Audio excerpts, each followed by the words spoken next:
महाराज जी, जैसे आपकी पीढ़ी इतने सालों से 500 सालों से चलती आ रही है वृंदावन में, तो मैं आपसे जानना चाह रहा हूँ कि आप थोड़ा ये बताएं कि वृंदावन पहले कैसा था, कि अगर जैसे आज से कंपेयर करें तो पहले तो कैसा था, मैं वो जानना चाह रहा हूँ। हितहरवंश महाप्रभु जिस समय राधा वल्लभ लाल को वृंदावन लेके आए हैं तो वाणियों में ये वर्णन आ रहा है कि सूर्य की किरण जमीन का स्पर्श नहीं करती थी और यमुना काफ़ी विशाल थी। बड़े बड़े जहाज़ों का वर्णन आ रहा है यमुना में चलते थे। अच्छा। 500 साल पहले जहाज शब्द का प्रयोग कर रहे हैं। अच्छा। और 7-7 मंजिल के 6-6 मंजिल के जहाज, उनका वर्णन आ रहा है, क्योंकि पुराने पहले रोड नहीं थी। जितना भी व्यापार होता था वो नदियों के माध्यम से होता था। जितने पुराने प्रमुख शहर हैं वो सब नदियों के किनारे। बाद में ये शहर जो रोड बन गई हैं तब और डेवलप हुए, नहीं तो पहले जितने भी आप देखेंगे प्राचीन शहर वो सब नदियों के किनारे, जो माध्यम हो व्यापार का। तो ऐसा वृंदावन था। जंगली जानवर, उस समय हरिराम व्यास एक रसिक संत हुए, वो वृंदावन आए हरवंश महाप्रभु की शरण में। उन्होंने, उनका एक पद है, यानी कि पीरियड वही था आज से लगभग 500 साल पहले का ही, अब साँचे ही कलयुग आयो। वो कह रहे हैं अब सच में ही कलयुग आया। उसमें फिर लास्ट में लाइन आती है, मथुरा खुदत कटत वृंदावन मुनिजन सोच उपायो। इतनो दुख सहबे के काजे काहे को व्यास जिवायो। वृंदावन की लताएं कटने लगी थीं, मंदिरों के निर्माण होने लगे।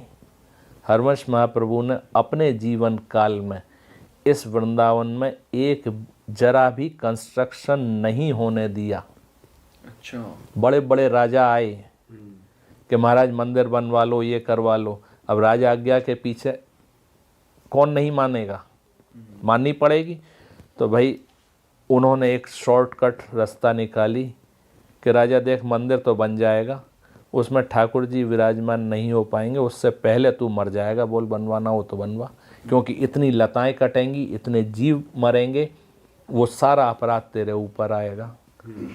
तो बिना टोके ही अपने आप लौट जाते थे। कौन को मरने से डर नहीं है। सही बात। तो वो बिना ऑर्डर करे ही लौट जाते थे। बड़े बड़े राजा आए उस समय में, लेकिन हरिराम व्यास बाद में लिख रहे हैं कुछ समय बाद ही, मथुरा खुदत, मथुरा में भी खुदाइयाँ हो रही हैं तरह तरह की।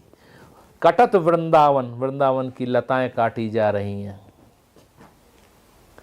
फिर कह रहे हैं मुनिजन, मुनि लोग, कछु तो सोचो, कुछ तो विचार करो इस बात पे। फिर जब कोई नहीं उनको निष्कर्ष निकल रहा है तो फिर कह रहे हैं कि इतनो दुख सहबे के काजे, इतना दुख सहन करने के लिए मुझे क्यों जिंदा रखा है। ऐसे ऐसे रसिक संत हुए हैं। तो तब महाराज जी फिर ठाकुर जी कहाँ रहते थे, मतलब? लताओं के ही मंदिर में। अच्छा। कोई कंस्ट्रक्शन नहीं, जंगल में ही। पद में वर्णन आ रहा है, लता भवन सुख शीतल छाहा, श्री हरिवंश रहत नित तहाँ, तहाँ न वैभव आन की। वैभव का बैरिकेड कुछ नहीं, कोई दिखावा नहीं, केवल विशुद्ध प्रेम। प्रेम में दिखावा नहीं चलता। जो एक्चुअल चीज होती है वो, आज तो प्रेम शब्द ही शब्द रह गया है, सार खत्म है।